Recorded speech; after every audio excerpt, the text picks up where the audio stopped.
اعوذ باللہ من الشیطان الرجیم، بسم اللہ الرحمن الرحیم، الصلاۃ والسلام علیکہ یا رسول اللہ صلی اللہ علیہ وآلہ وسلم۔ السلام علیکم ورحمۃ اللہ وبرکاتہ۔ ایک بہن کی زبانی آپ سن رہے ہیں کہ کیسے درود شریف نے ان کی زندگی کو بدلا۔ ان کی وہ تمام عادتیں، باتیں، واقعات ہماری روزمرہ زندگی سے تعلق رکھتے ہیں۔ تو آئیے ان کی زبانی درود کی کہانی سنتے ہیں۔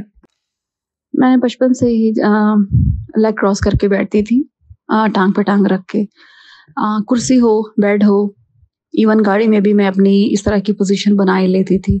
میری عادت تھی، مجھ سے دوسری طریقے سے نہیں بیٹھا جاتا تھا، میں نہیں بیٹھ سکتی تھی۔ جب بھی بیٹھتی تھی میں اپنے آپ کو ایک سائڈ پہ کر کے میں اپنی ٹانگ پہ ٹانگ رکھ کے یا لیگ کراس کر کے میں ویسے بیٹھ ہی جاتی تھی، لیکن کبھی بہت زیادہ اس کو زیادہ نہیں کرتی تھی۔ بس اتنا کہ بس جو میرے بیٹھنے کا پوسچر ہے، جو جس طریقے سے میں بیٹھ سکتی ہوں بس میں ویسے بیٹھ جاؤں۔ میرا کوئی مقصد نہیں ہوتا تھا کہ میں کوئی کسی کو پریٹینڈ کروں کہ میں کوئی کوئی بڑی انسان ہوں یا کچھ اس طرح۔ بس میری ایک عادت تھی، مجھے ایسے ہی میں بیٹھ سکتی تھی، میں اس کے علاوہ بیٹھ ہی نہیں سکتی۔ ایون بیڈ پہ بیٹھتے ہوئے بھی، زمین پہ بیٹھ کے بھی ٹانگوں کو میں کراس ہی کر لیتی تھی۔ تو 2 سال پہلے میں نے ایک کلاس لی سیرت النبی صلی اللہ علیہ وسلم کی، تو اس میں جب ایک دن لیکچر آیا کہ جو تکبر کے علامات ہیں وہ کون کون سی ہیں، تو میں جو میری ٹیچر تھی وہ بیٹھی وہ سنا رہی تھی، اور اسٹوڈنٹس کچھ صوفے پہ تھے، کچھ چیئرس پہ تھے، اور میں ایز یوزول اپنے جیسے میں بیٹھتی ہوں کراس کر کے لیگ کو، میں ویسے ہی بیٹھی ہوئی تھی۔ اور جب وہ پڑھ رہی تھی تو انہوں نے مجھے پوائنٹ کیا کہ جس طرح تم بیٹھی ہو ایسے بیٹھنے کو تکبر کے علامہ سمجھا جاتا ہے، ایسے نہیں بیٹھتے، اور یہ آپ صلی اللہ علیہ وسلم نے منع فرمایا کہ یہ تکبر کی علامت ہوتی ہے۔ اور اس دن سے لے کے آج تک اللہ کا شکر ہے کہ میں نے اپنی سعادت پہ قابو پا لیا۔ اور جب بھی بیٹھتی ہوں کبھی خیال آتا بھی ہے تو میں نہیں کرتی، اور میں تھوڑا جھک جاتی ہوں اور میں درود شریف پڑھنا شروع ہو جاتی ہوں۔ اور جب بھی میں درود شریف پڑھتی ہوں، بھلے وہ گھر ہو یا کسی کا گھر ہو یا گاڑی ہو یا کوئی بھی ایسی جگہ ہو، تو میں لازمی اپنا جوتا جو ہے وہ اتار دیتی ہوں۔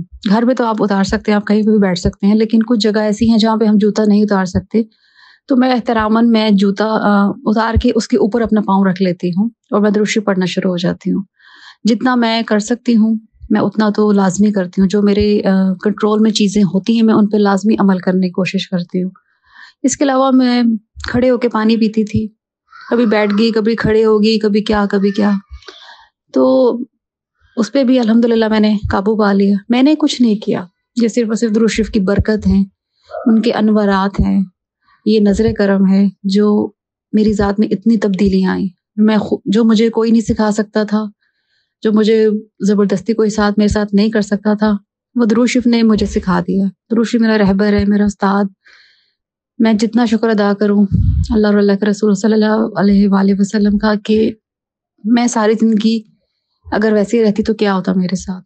اللہ کا شکر ہے کہ دیر سے ہی صحیح، لیکن مجھے بہت ساری میں نے اپنی زندگی میں، اپنی ذات میں، اپنی عادات میں نے بہت تبدیلیاں محسوس کی، اور اللہ کرے کہ مرتے دم تک میں ان پہ قائم رہوں، اور اللہ سب کو ان پہ عمل کرنے کی توفیق دے۔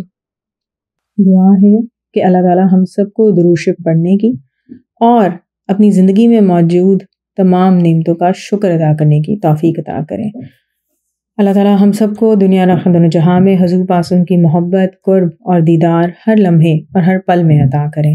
آمین ثم آمین۔ الصلاۃ والسلام علیکہ یا رسول اللہ صلی اللہ علیہ وآلہ وسلم۔ السلام علیکم ورحمۃ اللہ وبرکاتہ۔